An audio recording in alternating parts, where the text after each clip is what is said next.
Hello and welcome to Warcraft Daily for today, the 31st of August. So, August is coming to the close, and 5.4 is nearly upon us.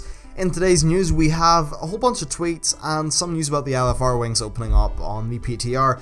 Now, initially that might not seem interesting, but I think you should definitely listen on because there's good stuff coming. Anyway, let's talk about LFR. So Wing 2 is opening up for testing on the PTR, and I do plan on spending however much time it takes this weekend to get loads and loads of footage, so I'll be able to pre-make my guides, but also give you guys previews of what I think of the raid and that that wing.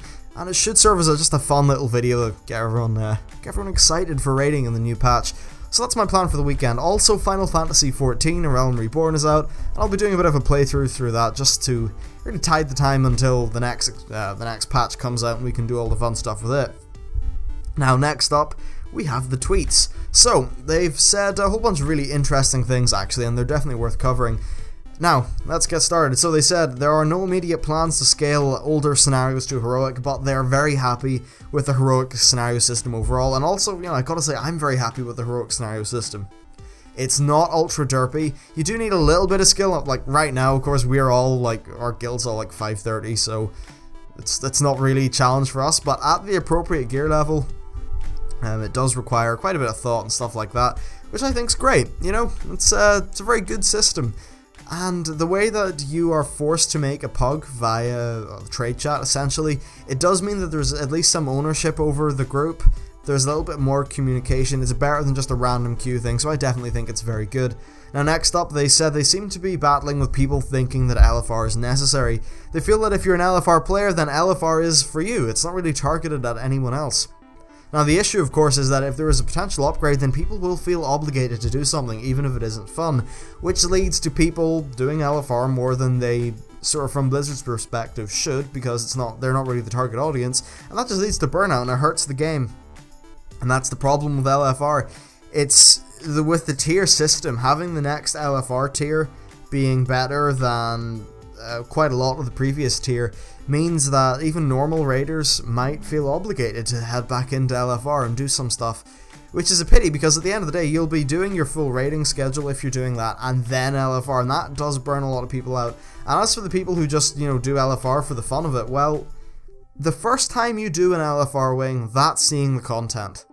The second time you do it, that's dealing with annoying people, it's dealing with all the problems that are inherent to an LFR group.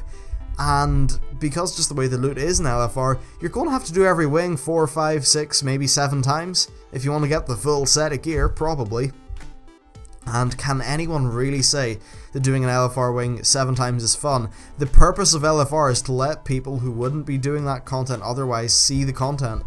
Well, it's not really fulfilling its goal, is it, if people are doing it 7 times and they're getting bored of it, because there's no interesting gameplay. It's just the Zerg. I have found myself falling asleep. I distinctly remember the time when I was awoken by my guildmate saying, "What's that noise?" and it turned out that I was breathing into my microphone because I fell asleep on the damn keyboard. So yeah, LFR, a little bit flawed in its current implementation, I think. And they also said that Flex seems to be the solution for people who can't raid normals but want more organized raiding. Essentially, they want raiding that's fun, unlike LFR, which is just kinda people. And I think that Flex will be especially great for the game. And they even said themselves, and this is a direct quote, that playing WoW solo isn't a great experience, and I very much agree. The most fun I've had is with people in this game, and I think it's really important, if you're listening to this and really the game to you is doing your LFR or some random queues every week, maybe a few dailies, that kind of thing, if that's all your game, I'd say go and find a guild. Find a guild that suits you. They don't need to be some hardcore raiding guild. Just find a group of friendly people that you can start enjoying the game with. Now that Flex is coming out, you'll be able to do some more organized content, which is probably going to be more fun to you. And that could be really nice. And Flex is far more laid back, and I suppose it is easier, than the normal, and it could suit you. So I would say, do try to find other people in the game, because once you get in guild, once you get in Ventrilo or Mumble or whatever, it's just a more fun experience, I think. And they also said that the item level increase between tiers is pretty high at the minute, but it's like that because of design. It's so that you feel raiders, so raiders feel really noticeable rewards, and that's definitely true. When I get a new weapon, like I got my best in slot heroic gun, which I was very happy about, and I immediately noticed, oh, I'm now one of the guild's top DPS. Now that also coincides with me spending about 4 hours at a training dummy learning my class perfectly. Well, as close to perfectly as I can. But yeah, it does definitely feel good to get a new piece of gear in this game, so that's a nice thing. Now let's move on to some other tweets. They said, this is actually really interesting, they flat out said a few things where they were wrong. They said, we were wrong to make DMF trinkets, Darkmoon Fair trinkets, so powerful without giving them an appropriate item level to communicate their intent. They also said they were wrong to put so much emphasis on daily quests that locked gear in 5.0, and that they were wrong to make Cataclysm dungeons hard without offering any alternative to the looking for dungeon group, like that kind of player base. This is all true. I have nothing else to say about it, but it's good that they're seeing that, and more importantly that they're admitting it publicly. Next up, they said that the idea of having a spending cap on Valor points is an idea they're playing with. Now what this would mean is, currently you can only get 1,000 a week, and that's fine if you have a play schedule that lets you play an hour or two every night. Honestly, I probably get about 500 a week because I don't really give a shit. You don't need it that much for raiding. I do well enough with what I have. But there's some people who might have a week where they just can't play the game, but they feel like they're missing out on potential VP.